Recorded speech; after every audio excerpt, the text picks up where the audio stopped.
Meu avô faliu, meus Nossa. primos faliram, então era Muito coisa trauma envolvido ela falou nisso. assim: "Ah, meu filho, vai faz um tráfico de droga, mas não faz empreendedor". É tipo assim.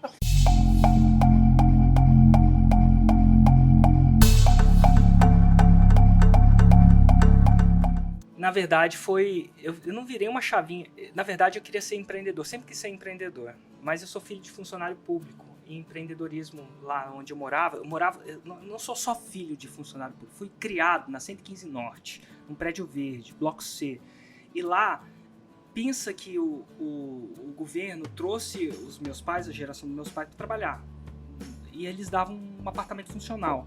Então, no prédio onde eu morava, só era todo mundo daquela empresa, a EBTU, Empresa Brasileira de Transportes Urbanos, foi uma empresa extinta ainda no governo Collor e tal, mas todo mundo.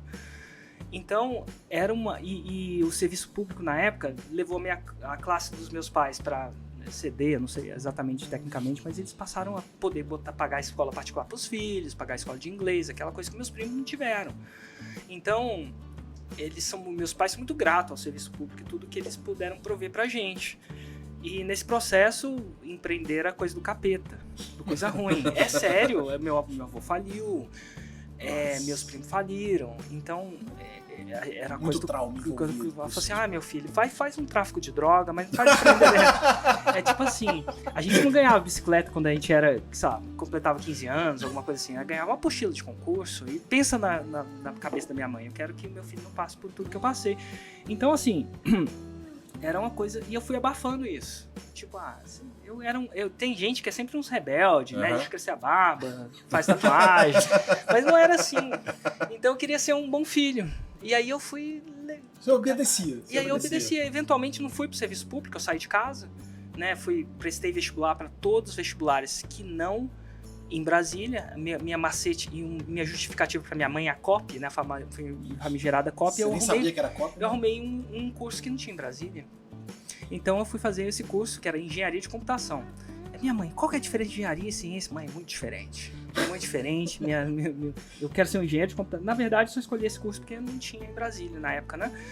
Então aí eu acabo indo para São Carlos, passo na minha terceira opção, não passo nem em engenharia de computação, passo em engenharia de produção, tá bom, é fora de Brasília, não falei isso pra minha mãe, não, acho que engenharia de produção é futuro. Enfim, acabo indo pra computação depois, mas enfim, aí eu queria sair, então dali eu já saí do serviço público, dessa bolha, né, e aí eu entro na bolha mais do corporativo. Minha mãe, não é serviço público, mas vai trabalhar bem. Então, eventualmente, minha esposa vai para a Alemanha fazer estágio, vou lá atrás dela para não ver senão ela ia arrumar um alemão. Eu acho, né? Os caras já nascem loiros, os olhos azul, grande. Eu falei, isso não vai dar certo.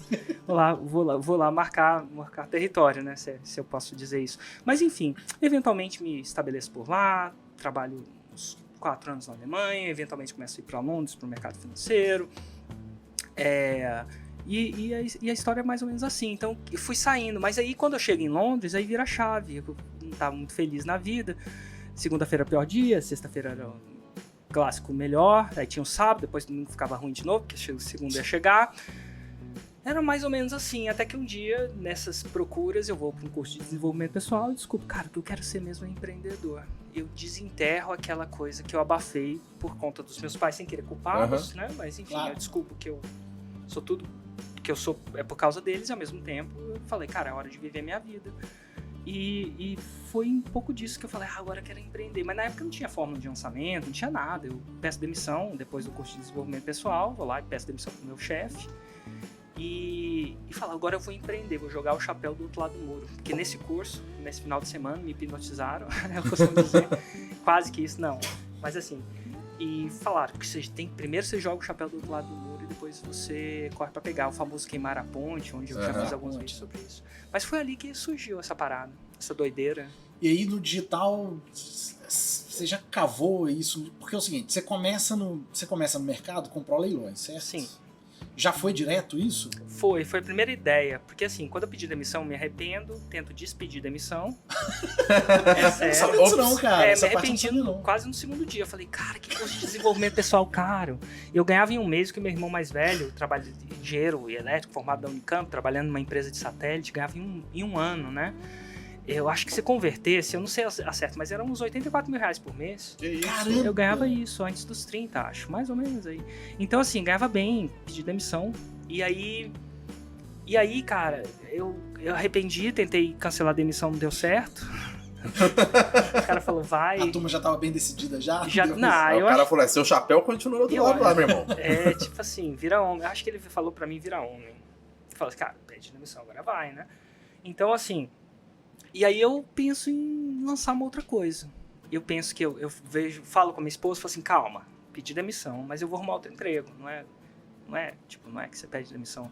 E aí, e ela falou, não arruma não, espera 3 meses, vamos viajar, porque você, lá, rola de você, eu era um freelancer, né, eu era contratado para setar os modelos de precificação de título de dívida pública, o que quer que seja isso, e aí eu podia, é tipo um médico, você consegue burlar o sistema, tipo, você consegue não tirar férias, médico se não quiser não tira férias, né, eu ficava 1 ou 2 anos em cada banco, setando isso, até ensinar a equipe do banco, aí passava pro outro, enfim. E aí ela fala, cara, vamos esperar 3 meses. Eu lembro que tava no aeroporto, dentro do avião, indo de Londres para Genebra, que eu tinha um amigo meu de República, chamado Mário Sérgio, a gente apelidava ele de Cabeça, ia lá pra casa do Cabeça em Lausanne, tava fazendo MBA lá, tem uma escola muito grande de MBA lá. Eu falei, cara, e se eu criar um negócio nesses 3 meses? Então foi nessa que eu fiquei esses 3 meses pensando, o que eu vou criar? Pra que eu não queria voltar pro banco, naquela época, né? Então começa as ideias, cara, como é que eu vou criar? E aí veio a ideia do ProLeilões, que foi a primeira empresa, e eu lanço a empresa, faz R$4.000 de venda em 6 meses, não pagava nem os servidores, né, não pagava nada. E aí foi a ideia que eu falei, cara, não sei vender.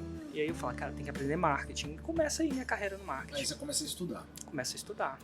Até que um dia eu coloquei, acho que foi a fórmula, né, que eu vi em 3 vídeos do Jeff. Você tromba no Jeff? Tromba no Jeff, compro o curso dele de $5.000, paguei $5.000. Aí a Ju começa a orar, fala, nossa. Calma lá. Talvez você devesse voltar a trabalhar pros bancos. A gente teve até essa conversa, assim, ela falou, você tem certeza, né, tem que ter alguém com... Aí eu falei, cara, Ju, se der errado, eu vou voltar pro banco, eu vou te prometer uma coisa, eu nunca mais vou reclamar do meu chefe. Eu reclamava muito dos meus chefes, meu chefe isso, banco aquilo, aquela coisa assim. E eu prometo que eu não vou reclamar do meu chefe, mas eu quero exaurir todas as possibilidades. Então passei o cartão com $5.000 e ainda paguei mais $5.000 para ir para Los Angeles, num evento ao vivo, que era dos alunos e tal. E fui eu e o Hugo. Né? Já foi com seu irmão? Já foi com meu irmão, eu tava fazendo estágio, se não me engano, no TRCF, o Brasil é tudo uma sigla, né, IBTU, TRCF, e minha mãe ficou pé da vida, deve né? ter ficado com muita raiva. Porque eu tava tirando ele do do bom caminho. Meu filho, paguei escola, Marista, Thomas Jefferson, você quer acabar com a sua vida, acaba com ela sozinho. Leva o seu irmão, não. Mas enfim, essa é a história, né? De começar a estudar marketing, aprender. E aí você estuda, começa a aprender, começa a fazer. E nessa hora eu tenho uma história boa do outro lado, que é o seguinte, eu tenho uma grande amiga que trabalhava na época no Google, na parte de anúncios. E aí em algum momento eles pararam para poder falar assim, o que é esse negócio de ProLeilões? Porque os caras compravam anúncio no mesmo volume que grandes marcas. Eu não vou falar as grandes marcas aqui, pra não... mas no mesmo volume... Deve ser um refrigerante, um banco... Mas é isso, é verdade. Então é o seguinte, eles pararam para olhar e falaram assim, o que tá acontecendo aqui, né? Porque nessa época o Érico já comprava tráfego num volume, numa época que as grandes marcas ainda estavam descobrindo o que era, né? Total. E aí comprou leilões. Em algum momento você vira e fala assim, caramba, eu aprendi a fazer isso aqui, vendo muito, já lancei... Quantas vezes vocês lançaram ProLeilões até você começar a ensinar? Pelo menos 52. Cara, então, mais de 50 lançamentos. E era o Hugo que era a cara, não era? Isso, era ele. E aí você vai e fala assim, caramba, já dá pra ensinar esse negócio. Vou começar a ensinar. A história foi mais ou menos assim, eu volto pro Brasil, e aí eu toco o negócio, aí eu fico 6 meses bebendo caipirinha e surfando, basicamente isso, em Balneário Camboriú. E aí eu fiquei entediado novamente. Eu falei, ai caçamba, agora que eu sou empreendedor, por que eu tô entediado, né, e tal. Aí eu falo pra Ju, a conversa foi... E não posso nem posso falar mal do meu chefe, sou eu. Sou eu falar mal de mim, do espelho. Aí eu falo assim, cara, eu preciso arrumar um projeto que faz meu coração cantar. E ela fala, vai ensinar marketing, você fala disso o tempo inteiro. Você fala disso com a minha mãe, com a aeromoça, com a mulher da recepção, por que você não vai falar isso pra quem quer te ouvir?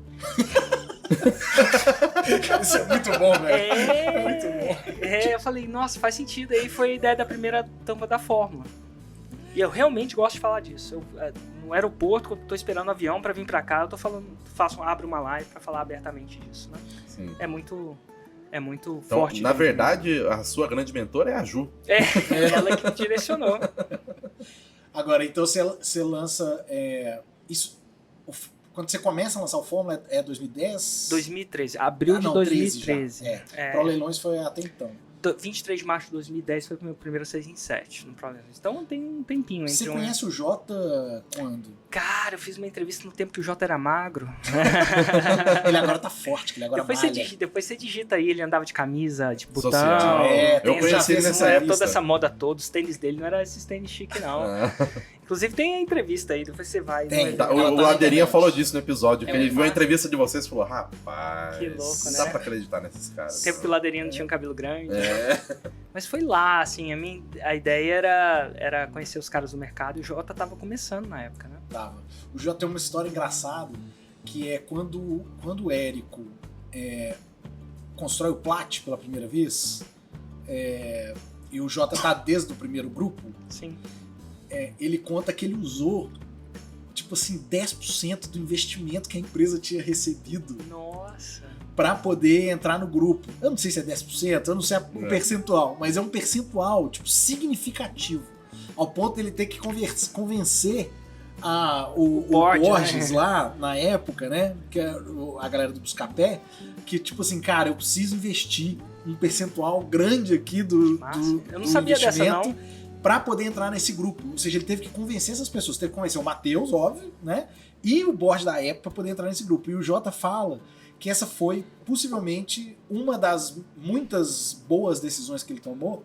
Essa, com certeza, foi uma delas. Nossa. Porque permitiu a ele, né, não só se aproximar de você, mas do mercado como um todo. Total. E hoje, essa é uma relação muito engraçada, que as pessoas têm muita dificuldade de entender a relação Hotmart e Érico. Eu falo que o Érico é provavelmente um dos amigos mais antigos da casa, né? Então, assim, quando eu entrei na Hotmart, o Érico já era amigo da casa há muitos anos. Então, assim, eu fui aprender. Eu lembro que os meus primeiros 3 meses, o Jota falou o seguinte: vai assistir, vai ter um lançamento do Fórmula, cara, assiste tudo no detalhe. E eu, cara de comunicação, né, tinha trabalhado em grandes empresas que faziam comunicação teoricamente do jeito correto e tal. Fui lá olhar e eu me deparei com um vídeo de vendas de 40 minutos. Nossa. Você fala, não é possível. Um vídeo do Érico de 40 minutos, sendo que eu tinha aprendido na faculdade que vídeo bom é vídeo curto. Nossa. Vídeo bom é 45 segundos. Se você não passa uma mensagem de 45 segundos, você não sabe o que você está fazendo. E eu assisti um vídeo de venda de 45 minutos e saí totalmente comprado naquilo. Nossa. Eu só não passei eu mesmo no cartão de crédito porque eu já estava na Hotmart e a gente tinha o acesso. A gente tinha o acesso para poder assistir. E hoje em dia, isso já está consolidado, certo? Sim. Tipo assim, nós já viramos mainstream, certo? Você se considera mainstream, Érico? Ai, cara, quando o pessoal me para, eu considero mainstream quando o pessoal me para na rua pra agradecer, sabe? Eu acho que isso é estranho. Tipo, eu fui abastecer o carro ontem mesmo e o frentista falou assim: Eric? Trabalha tanto pra falar de Érico, né? Eric, eu vou tirar uma foto. Então, assim, é estranho isso ser reconhecido nesse processo de, não era num evento da Hotmart, era um frentista na rua. Isso acontece bastante. Eu não sei se isso é mainstream ainda, tá longe de ser o que é o mainstream ainda, os Neymares, os William Bonners e tal, mas, pô, é bem conhecido, né? Já não é mais um negócio de nicho, né? Porque eu falo assim, quando eu entrei... Já rompeu essa barreira, acho que faz muito tempo. Eu acho que sim. Agora, quando você, então, rompe essa bolha, assim, a bolha do digital, apesar de você chama isso de mundo paralelo, né? A gente vive num mundo paralelo. Por que você fala que a gente vive num mundo paralelo?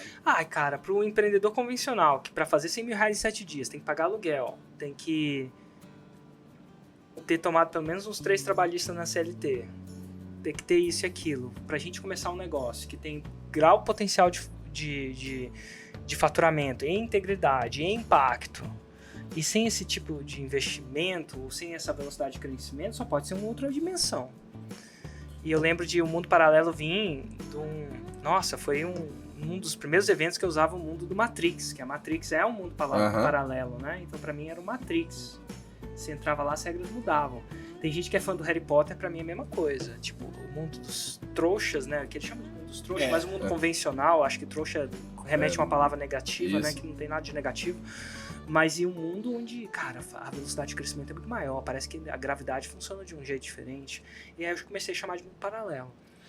É bem paralelo, porque você para pra pensar, não só em faturamento, né, mas, bicho, impacto. Você grava 3, 4 vídeos, coloca alguns milhares de reais ali, de repente 500 mil pessoas foram impactadas. Cara, você já viu o que é 500 mil? Vamos pensar o que é 1000 pessoas. Pega um Fire da vida. Quando a gente tem a chance de ver 1000 pessoas na sua frente, e às vezes fala 2.000, 3.000, você tá falando pra tanta gente. Sabe-se Deus quantas 1000 pessoas vão ver esse bate-papo? Falando nisso, Sim. Porque você fazia ali a fórmula de lançamento, você fez o Fórmula ao vivo várias vezes. Sim. Qual foi a sua sensação a primeira vez que você viu milhares de pessoas presencialmente fazendo fila pra te ver no palco? Porque isso acontece desde sempre. Eu lembro que no começo era muito louco, assim. O primeiro Fórmula teve 53 pessoas, o segundo 754, o terceiro 1.500. Eu lembro que era a lotação do lugar e, né, barrotava de gente, ó, até o final. E eu lembro que um pouco antes de subir nesse palco de 1.500 pessoas, porque aí tinha passado de 1.000, tem um número icônico meu, né? Eu lembro que o André Lima, né, fazia FT, que é uma cultura sem agulha, umas paradas muito loucas pra você ficar calmo, e ele foi fazer uma sessão comigo que eu tava surtando, tava nervoso pra caramba. Então, assim, nervosismo é o que eu falo, eu tava nervoso.